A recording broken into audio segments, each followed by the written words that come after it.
Assalamualaikum warahmatullahi wabarakatuh. Saya Isma Nafisa Arianti dari kelas 11F. Di sini saya akan menerangkan tentang regresi linear dan juga analisis korelasi. Tapi sebelum kita masuk ke analisis korelasi, kita masuk ke regresi linear. Nah, apa sih regresi linear itu?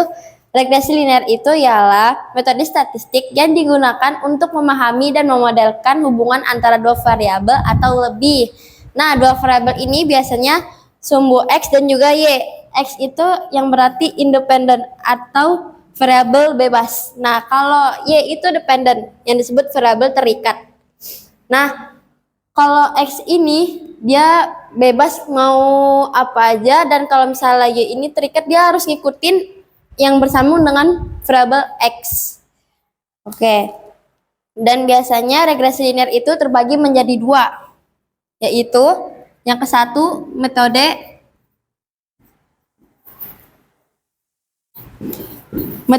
kuadrat terkecil dan juga metode persamaan regresi.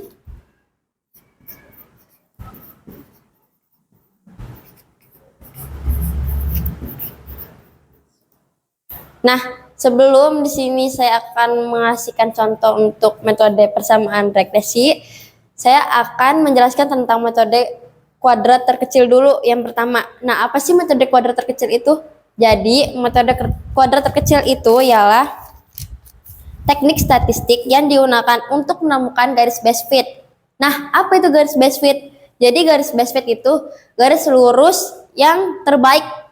Dan ini biasanya garis lurus yang paling mendekati semua titik pada diagram pencar dalam analisis regresi linear.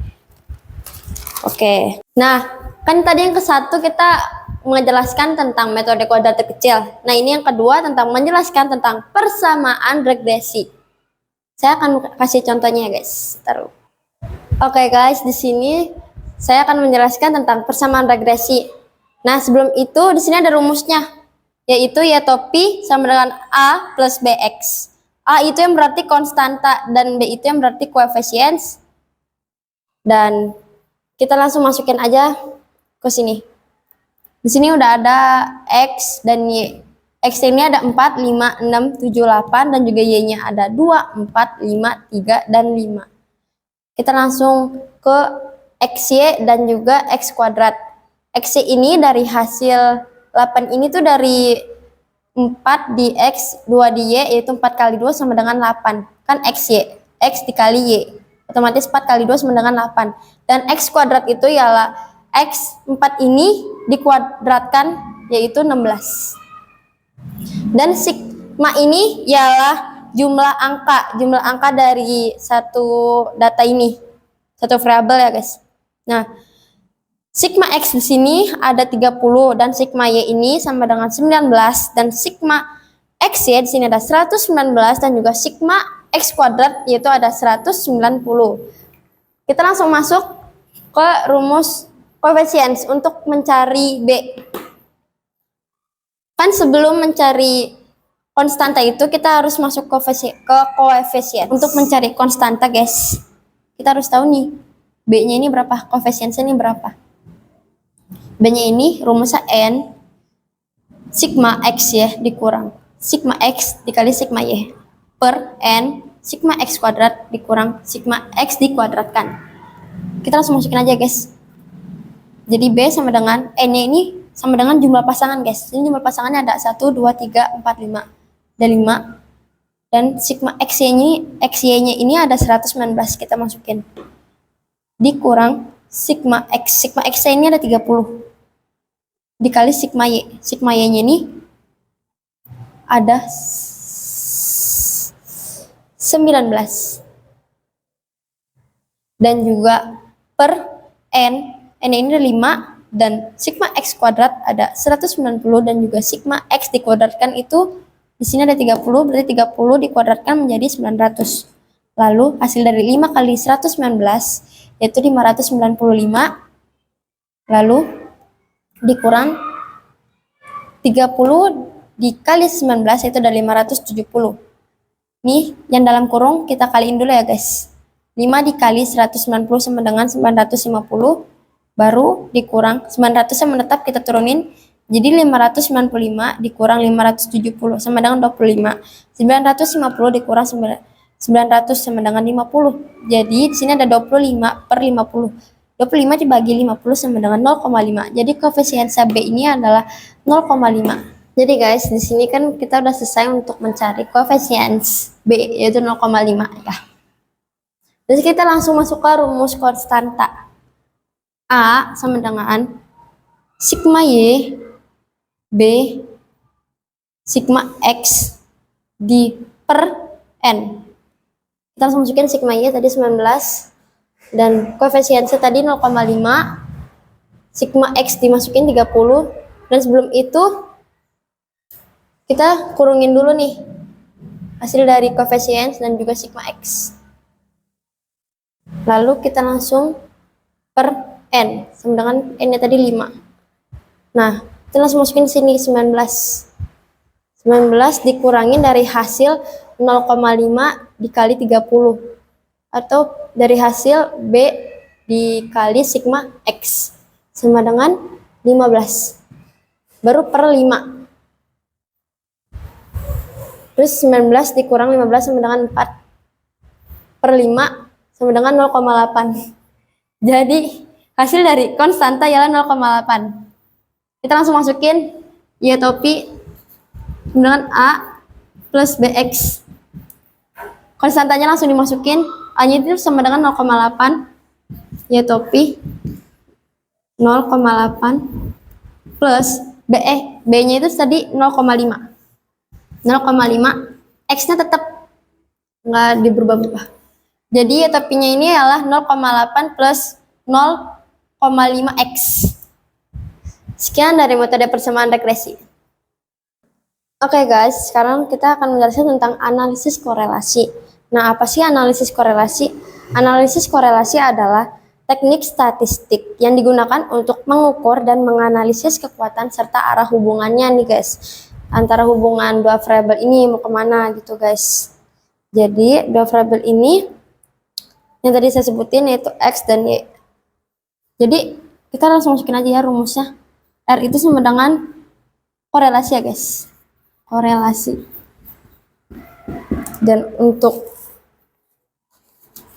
mengukurnya itu gimana? Ntar kita bakalan masuk ke sini ya guys.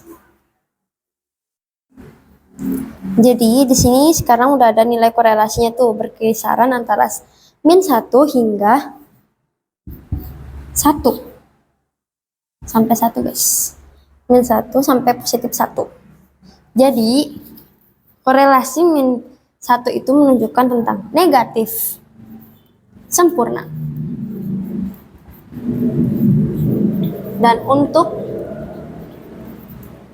positif 1 itu disebut dengan positif sempurna. Terus ada nih guys yang nggak ada korelasinya. Angkanya itu ialah 0.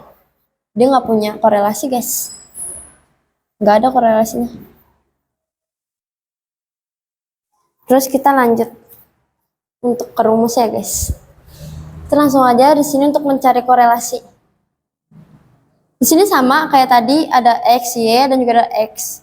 Y dan juga ada X kuadrat, cuman perbedaannya di sini kita tambahin Y kuadrat. Y kuadrat 4 dari mana? Dan 4 itu dari hasil dari 2 nih. Y di sini ada 2 atau Y2 dan Y2 ini kita kuadratkan. Jadi hasil 4. Jadi Y kuadrat itu sama dengan 2 dikuadratkan sama dengan 4. Gitu juga dengan seterusnya ya guys.